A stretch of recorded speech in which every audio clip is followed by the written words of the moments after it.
You ask Tiger to calculate. This deals with linear inequalities with one unknown. The final result is x equal or smaller than -9. Let's solve it step by step. Group all constants on the right side of the inequality. Add 1 to both sides.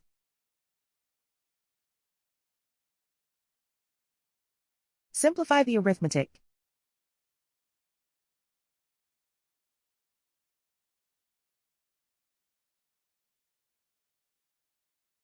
Isolate the x. Multiply both sides by 9.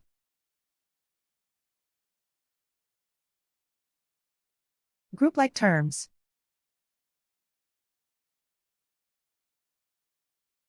Multiply the coefficients.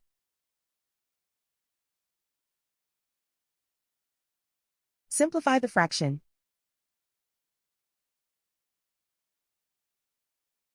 Simplify the arithmetic.